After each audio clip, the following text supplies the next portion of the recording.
को और जो कुरान शरीफ को जो बदनाम कर रहे हैं, जो कत्लेआम मचा रहे हैं, उनके लिए क्या है। और जो ये बैठे हुए हैं धर्म के ठेकेदार, जो पता नहीं कौन सा कुरान शरीफ और कौन सा इस्लाम पढ़ा रहे हैं कि मजलूमों को, मासूमों को, निहत्तों को मारा जाए, उनके लिए ये है। थोड़ा ध्यान से ये जो चीज है ना, अगर ये पढ़ लिया, कुरान शरीफ का चैप्टर नंबर 5 सूरह अल माइदा, 180 उसमें वर्जे हैं, 180 आयतें हैं, उसमें से 32 नंबर की आयत पढ़ना है। यहाँ पढ़ के सुनाता हूँ, समझ में आ जाए तो ठीक है, वरना ट्रांसलेशन बताते हैं।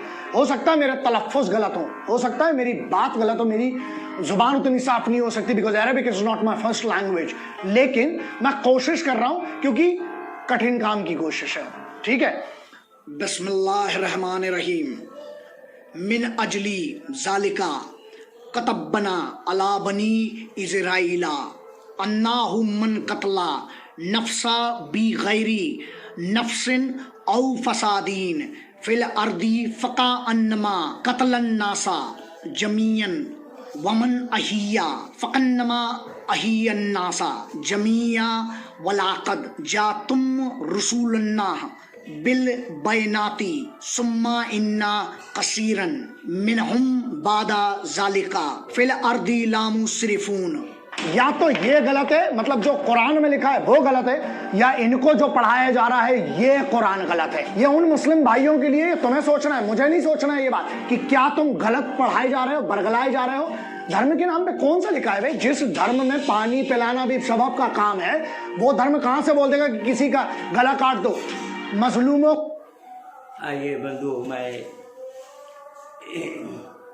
इसके स्पष्टीकरण पहले दे दूं। ये कौन है सपड़ू? पता नहीं ये सपड़ू है या सपाड़ा है। ग्रैंड मास्टर शिफूजी, ये शिफूजी हैं कि झापूजी हैं, पता नहीं। ये भांज रहा है, जबकि इनको कुरान का का नहीं मालूम, कुरान का अता पता कुछ भी नहीं है इसको, और ना जानता है। और गलत तो खैर उसने अपने स्वीकार कर ली है कि गलत भी हो सकता है। तो मैं आप लोगों को बताता हूँ कि सूरह माइदा का आयत नंबर 32 इसने बोला है, लेकिन आयत नंबर 33 को देखिए ज़रा। आयत नंबर 33 को पढ़िए तो पता लगेगा 33 में क्या है। 33 में उसका विपरीत दिया हुआ है और 33 को पढ़ नहीं रहा है। और एक जगह अगर आया है कि एक आदमी को, बनी इसराइल के समय की बात है, वो बनी इसराइल के काल में जब वो अल्लाह ने इसराइलियों को के लिए ये हुक्म दिया था, लेकिन इन सपड़ू मियाँ को क्या पता, ये सुपूजी बोल रहे हैं, सपूजी बोल रहे हैं या सपूजी बोल रहे हैं, इनको मालूम ही नहीं है। सूरह तौबा का पूरी सूरह को आप देख लीजिए, पूरा सूरह जो है तौबा, सूरह तौबा को आप देख लीजिए, कितनी जगह उसमें क्या लिखा है, क्या बताया गया है। सूरह अनफाल को देखिए, सूरह अनफाल एक आयत ही पर्याप्त है। या अय्युहन नबी हर्रिज़िल मुमिनीन अलल क़िताल इन यकुम मिनकुम, कहे नबी हम तुम्हें ताकीद करते हैं कि तुम काफिरों के खिलाफ लड़ो, मुसलमानों को उभारो, काफिर और मुशरिकों के खिलाफ जिहाद के लिए। तुम 20 मुसलमान हो 200 काफिरों पर भारी पड़ोगे, 100 मुसलमान हो तो 1000 काफिरों पर भारी पड़ोगे। एक आयत ही पर्याप्त है।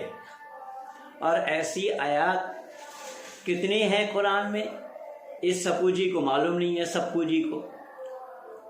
और कुरान पर 84 में, पिछले 84 में 1984 में अखिल भारत हिंदू महासभा के ओर से दिल्ली के मेट्रोपॉलिटन मजिस्ट्रेट के सामने में रिट दायर किया गया था 24 आयतों पर प्रतिबंध लगाने के लिए। और उसमें ये जजमेंट भी आया कि वाकई में यह आयत प्रतिबंध लगने के काबिल है, प्रतिबंध लगाने के काबिल है। उसके बाद 1985 में कलकत्ता हाई कोर्ट में कुरान के ऊपर रिट पिटीशन दायर किया गया था। पद्मा खस्तगीर के इजलास में चांदमल चोपड़ा और शीतल सिंह दोनों ने मिलकर के किया था पद्मा खत्तगीर के इजलास में। उसी पुस्तक को सीताराम गोयल ने छापा है, जो अंसारी रोड में उनकी दुकान है, वहाँ से आप प्राप्त कर सकते हैं। रही बात इन सप्पू जी की, देखिए ये जो तिवारी की हत्या हुई है, मैं उस दिन से ही मन बनाया था, लेकिन मैं चारों तरफ निहार रहा था कि कौन क्या कर रहा है, कौन क्या बोल रहे हैं, कौन क्या कह रहे हैं, ये मैं देखूं। कमलेश तिवारी जी की हत्या जो हुई है, उस हत्या का कारण कौन है, ये देख लीजिए। उस हत्या का प्रेरणा स्रोत कौन है, और ये सप्पू जी कह रहे हैं दोषी कौन है। अबे दोषी देख ले, तू तो बेबे बक रहा है, अबे देख ले दोषी कौन है। इस किताब का नाम क्या है, तू तो उर्दू जानता नहीं है, वैसा ही सूरह 32 आयत उसको हिंदी में रट करके बोला है।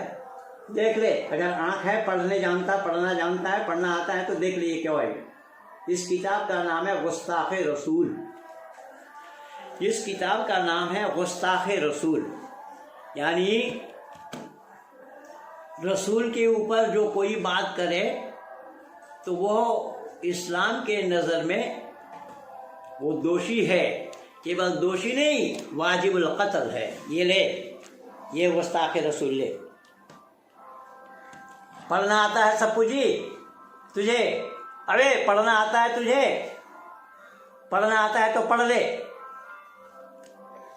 मूर्खानंद, यहाँ क्या लिखा है देख। मैं इसका कुछ पेज निकाला हूँ प्रिंट, मैं आप लोगों को सुनाता हूँ। इसमें आप देखेंगे कि हज़रत मोहम्मद साहब के ऊपर कोई भी कुछ बोले तो वो वाजिबुल कत्ल है, वो कत्ल करने योग्य है, ये सहन नहीं करेंगे, उनको कत्ल किया जाएगा। और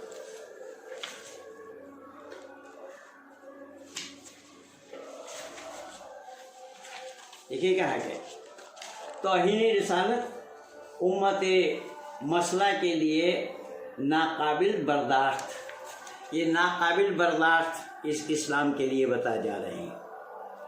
अब वहाँ मर्यादा में क्या है, क्या हज़रत सल्लल्लाहु अलैहि वसल्लम की इज़्ज़त व रहमत एक मुसलमान के लिए सबसे बड़ी मुता ईमान है। मुसलमान सब कुछ बर्दाश्त कर सकता है, लेकिन महबूब खुदा हज़रत मोहम्मद मुस्तफ़ा सल्लल्लाहु अलैहि वसल्लम की शान अक़दस में अदना भी बेअदबी व गुस्ताखी के लिए वो नाकाबिल बर्दाश्त है, इसलिए वो कत्ल करने योग्य है। मुसलमान कितना ही गाफिल कैसा ही हो, अमल और इस्लाम की इबादत व ताल्लुकात कितना ही गिरा हुआ हो, हज़रत सल्लल्लाहु अलैहि वसल्लम की हुर्मत में मरने के लिए वो तैयार रहता है। और ऐसे मौजू पर गुस्ताख उनको माना गया है, जो कोई भी कुछ कहे। ये सब पाकिस्तानी उलमाओं ने भी दिया है कि ये सारा अंडरलाइन क्या हुआ। सप्पू देख, अबे सप्पू देख,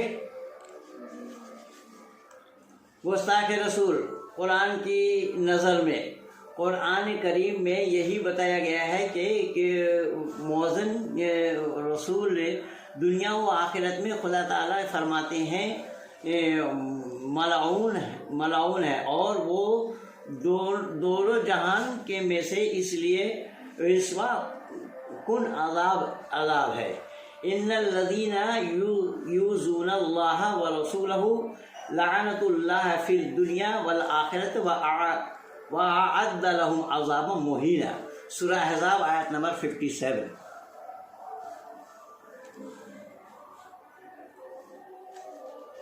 सूरह अहज़ाब आयत नंबर 57 में क्या बताया, बेशक जो लोग अल्लाह और उसके रसूल को नज़रअंदाज कर देते हैं, अल्लाह ताला उन पर दुनिया व आखिरत में लानत करता है और उनके लिए जलील करने वाली अजाब तैयार रखा है। ये अल्लाह जब अजाब तैयार रखा है कुरान के अनुसार, तो फिर दुनिया में ये मुसलमान उसको क्यों मार रहे हैं, जब अजाब अल्लाह ने तैयार किया हुआ है, अल्लाह का ही अजाब तैयार किया हुआ है। अरे वो सबको जी बताया कि फिर कोई मुसलमान ही क्यों किसकी गला काट रहा है, और यहाँ वाजिबुल कत्ल बताया है। केवल इतना ही नहीं, और देखिए कि वो भी इस तरफ है कि फटकारे हुए हैं जहाँ मिलेंगे, पकड़ धकड़ कर और मार डालो उसको। क्या अल्लाह ताला ने उन लोगों की अपना ही दस्तूर ऐसा रखा है, जो पहले हो गुजर चुके हैं, और अब खुदा के दस्तूर में से ये शख्स ही तरफ बदौलत ना पाएंगे। और हदीस में आया है कि हज़रत सल्लल्लाहु अलैहि वसल्लम से मरवी है, हज़रत अली रज़ी अल्लाह अन्हु से मरवी है कि रसूलुल्लाह सल्लल्लाहु अलैहि वसल्लम ने फरमाया है कि जो किसी नबी को बुरा कहे उसे कत्ल कर दिया जाए। सुन रहा है बे सबको, सुन यहाँ क्या बोला है। जो नबी के बारे में कुछ कहे, ये हज़रत अली करमुल्लाह वजू बता रहे हैं, उनसे मरवी है कि फरमाएं कि जो किसी ने नबी के बारे में कुछ कहा उसे कत्ल कर दिया जाए, और जो सहाबा को बुरा कहे उसे भी कोड़े लगाए जाएं। ये है इस्लाम, ये है कुरान। लेकिन मेरा सवाल ये है कि जब अल्लाह ताला ने उनको सज़ा दिया हुआ है, ये बहुत कुछ बक रहा है, मैं नहीं बोला, उसको रोक दिया मैं, बहुत कुछ बक रहा है, अब पता नहीं कहाँ का है, कौन सा है। वो कह रहा है कि डिबेट के लिए आ जा डिबेट के लिए आ जा। क्या डिबेट करना चाहता है? डिबेट के लिए आ जा, दिल्ली में डिबेट के लिए तैयार हो, और डिबेट दिल्ली में ही किया जाएगा। आ जा दिल्ली में, कितना क्या जानता है, सामने बैठ करके देखेंगे हम। देखिए ये जो कमलेश तिवारी को जो मारा गया है, उसके लिए यही है प्रेरणा स्रोत। जिस किताब का नाम ही है गुस्ताखे रसूल, इस किताब की प्रेरणा से ही उसको मारा गया है। लेकिन मैं परेशान हूँ इस बात से, और हम जो कलकत्ता हाई कोर्ट में जो कुरान के ऊपर चैलेंज किया था ना 85 में, वो सारा रेफरेंस तो मेरे ही है। उस समय हमने यही दिखाया था उसमें कि जब भारतीय संविधान में ये दिखाया जा रहा है, ये बताया जा रहा है कि भारतवर्ष के अंदर में यह कानून व्यवस्था है कि एक आदमी दूसरे आदमी को किसी को मारने के लिए, कत्ल करने के लिए अगर उस्काए तो वो उस्काने वाला भी दोषी है। अब कुरान में हजारों आयत ऐसे वक़ातिलू हत्ता ला तकून फितनतुन व यकून अद्दीनु लिल्लाह, जब तक अल्लाह का दीन तमाम दुनिया में फैल न जाए, जब तक काफिरों को जहाँ पाओ वहीं कत्ल करो। वलियुबइसल्लाहिल्लज़ीना आमनू में हक्कल काफिरीन, काफिर के दिल में हम पर्दा डाल देते हैं, रग़ब डाल देते हैं, जहाँ पाओ वहीं कूट कूट करके मारो। वक़ातिलू फ़ी सबीलिल्लाहिल्लज़ीना युक़ातिलूनकुम वला तअतदू इन्नल्लाहा ला युहिब्बुल मुअतदीन वक़्तुलूहुम हैसु साक़िफ़्तुमूहुम वअख़रिजूहुम मिन हैसु अख़रजकुम वल फ़ितनतु अशद्दु मिनल क़त्ल वला तुक़ातिलू इन्नल मस्जिदल हराम हत्ता युक़ातिलूकुम फ़ीहि फ़इन क़ातलूकुम फ़क़्तुलूहुम कज़ालिका जज़ाउल काफ़िरीन। अबे सबको तू तो एक ही सुनाया, मैं कितना सुना दिया। सुन, इन सब आयतों में अल्लाह ताला ने गैर मुस्लिमों को कत्ल करने के लिए छूट दिया हुआ है कि काफिरों को जहां पाओ वहीं कत्ल करो, उनको मौत के घाट उतारो। सूरा तौबा भरा पड़ा है। इसलिए मैं निवेदन कर रहा हूं, अगर आज जानता है ज्यादा तो सामने आकर के डिबेट कर। मैंने बोला कि 85 में जब कलकत्ता हाई कोर्ट में कुरान के ऊपर रिट दायर किया गया था, तो उसमें हमारा एक पॉइंट ये था कि जब एक दूसरे को किसी को मारने के लिए उस्काता है तो वो भी दोषी ठहराता है, उसको भी दोषी ठहराया जाता है, वो भी दोषी कहलाता है। तो जो कुरान मुसलमानों को गैर मुस्लिमों को मारने के लिए आदेश दे रहा है, जो कुरान मुसलमानों को गैर मुस्लिमों को कत्ल करने के लिए हुक्म दे रहा है, क्या वो कुरान दोषी नहीं है? क्या उस कुरान पर प्रतिबंध लगना चाहिए? ये नहीं लगना चाहिए, पर इस पर विचार करना चाहिए, बहुत ज़बरदस्त तरीके से इसको सामने उजागर करना चाहिए। रही बात ये सपरू कह रहा है हिंदू मुस्लिम एकता की बात, अबे हिंदू मुस्लिम एकता की बात कुरान ने, अल्लाह ने मना किया है। ला यत्तखिज़िल मुमिनूनल काफ़िरीना औलिया मिन दूनिल मुमिनीन व मन यफ़अल ज़ालिका फ़लैसा मिनल्लाहि फ़ी शय्इन इल्ला अन तत्तक़ू मिन्हु तुक़ा व युहज़्ज़िरुकुमुल्लाहु नफ़्सहु व इलल्लाहिल मसीर। मुसलमान मुसलमानों को छोड़कर काफिरों को दोस्त न बनाओ।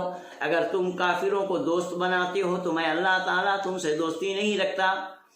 ये एक जगह नहीं, ये है सूरा अल इमरान आयत नंबर 28, यही आयत सूरा अन-निसा आयत नंबर 144, यही आयत सूरा माइदा आयत नंबर 57, यही है सूरा मुजादला के अंदर में भी अल्लाह ताला ने जिक्र फरमाया कि मुसलमानों को काफिरों से दोस्ती रखने के लिए अल्लाह ने मना किया। तू काहे का हिंदू मुस्लिम का पाठ पढ़ा रहा बे? तू क्या हिंदू मुस्लिम का पाठ पढ़ाएगा? हिंदू मुस्लिम एकता की बात होती अगर तो जब मुसलमानों ने भारतवर्ष को कब्जा किया, भारतवर्ष पर अपना वर्चस्व कायम किया, हिंदुओं को कत्लेआम किया है। पढ़ इतिहास, पढ़ा लिखा है क्या तू? अगर पढ़ा लिखा है तो इतिहास पढ़ करके देख, भारतीय इतिहास को खोल करके देख, खंगाल करके देख क्या है उसमें, तब पता लगेगा। इसलिए मैं निवेदन कर रहा हूं, आज बहुत नाजुक स्थिति से हम लोग गुजर रहे हैं। इस इस्लाम रूपी कैंसर को अगर समाप्त ना किया जाए तो ये सब लोग इस कैंसर से ग्रसित होंगे। तो इस कैंसर रूपी रोग को खत्म करने के लिए हमें अच्छी ट्रीटमेंट चाहिए,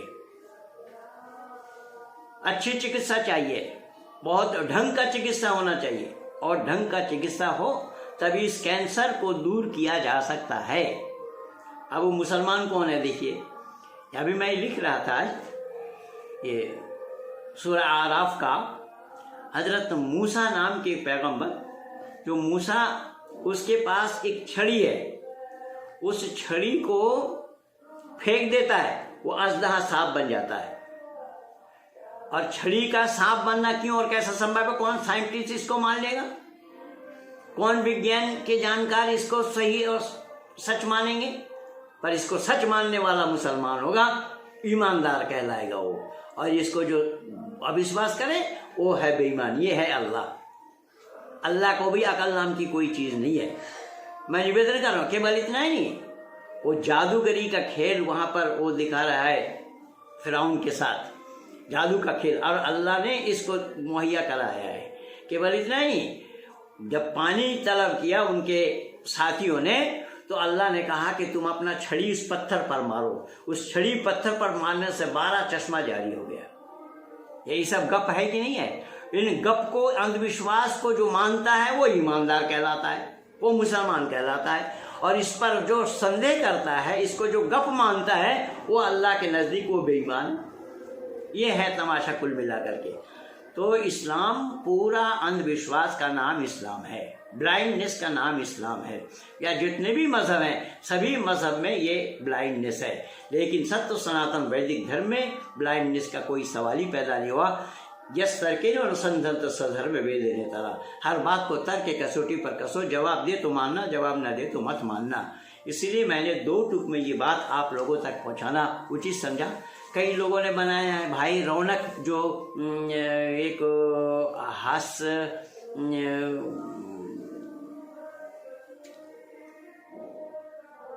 कलाकार हैं, वो उन्होंने भी एक वीडियो बना करके दिया है।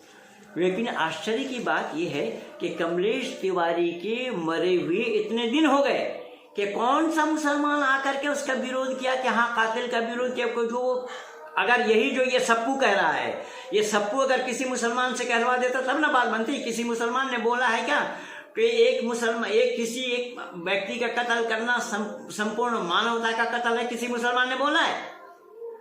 अहमद बुखारी ने बोला, या मुफ्ती मुकर्रम ने बोला, या कोई बड़े इस्लाम के मानने वाले, इस्लाम के जानकार, इस्लाम जगत का आलिम, इस्लाम जगत का कोई विद्वान ने इसका विरोध किया है? बल्कि वो मस्जिदों में उनके लिए दुआ मांग रहे हैं, दुआ खैर कर रहे हैं कि अल्लाह उनको जन्नत नसीब हो, अल्लाह उनको छुटकारा मिल जाए, आदि आदि, ये जो पकड़े गए ये सारा। तो ये है इस्लाम। इस्लाम को जानो सबको, आओ मेरे पास, घुटना टेक करके बैठो, मैं पढ़ाऊंगा, मैं जानकारी दूंगा। पहले जानकारी लो, फिर उसके बाद आकर के बोलना सामने। बकवास करने के लिए कोई जगह नहीं है। मीडिया में आकर के इस तरीके से बकवास किए जा रहे, झूठ का पुलिंदा फैला रहे हो। किसी मुसलमान ने विरोध किया हो तो बता, एक का नाम बता। किसी मुसलमान ने विरोध किया इसका कि जो वो कमलेश तिवारी का कत्ल किया है वो गलत किया है? जब मानवता का कत्ल तू बता रहा है तो किसी मुसलमान के द्वारा कहलवा देता, तब तो बात बनती। कोई आलिम आकर के कहता, जो दूरदर्शन में इतने आलिम मौलाना लोग बैठे बैठे भाषण झाड़ते हैं, किसी मौलाना ने बोला है क्या आज तक? इस्लाम में ये जायज नहीं है, इस्लाम में ये बिल्कुल सही है, ठीक है। यही तो ये किताब बता रहा है। इसलिए इस किताब का नाम मैं बोला गुस्ताखे रसूल। रसूल के मर्यादा पे जो बोले वो गुस्ताख है, वो दोषी है। दोषी है। 52 साल की आयु में 6 साल की अबो से शादी करना दोष नहीं है। जो करे वो दोषी नहीं है, जो बोले वो दोषी है। क्या तमाशा है? अपने मुंह बोला एडॉप्ट किए हुए बेटे के पत्नी के साथ तलाक दिलवा करके शादी करना, ये जो करे वो सही है और जो बोले वो दोषी है। ये तमाशा बना रखा है लोगों ने। सही और गलत का निर्णय लेने के लिए लोगों के पास जवाब नहीं है। बकवास किया जा रहा है, ये बेटा हिंदू है। अब पता नहीं हिंदू है कि क्या है, वो दो असला है। कुछ भी हो, मैंने निवेदन किया कि सब मिल करके इसी तरीके से ये गलत प्रचार किया जा रहा है, गलत प्रचार हो रहा है कि वाकई में कमलेश तिवारी को न्याय मिलना संभव नहीं हुआ और न हो रहा है। कमलेश तिवारी के लिए न्याय यही मिलना है, मिलना तब होगा जब ऐसी जिस किताब में, जिस पुस्तक में उनको कत्ल करने की प्रेरणा दी गई हो, ऐसे पुस्तकों पर बैन लगाने पर ही तिवारी जी की आत्मा को शांति मिलेगी। इन्हीं शब्दों के साथ मैं अपने वाणी को यहीं पर विराम दे रहा हूँ। आप सब लोगों को बहुत बहुत धन्यवाद।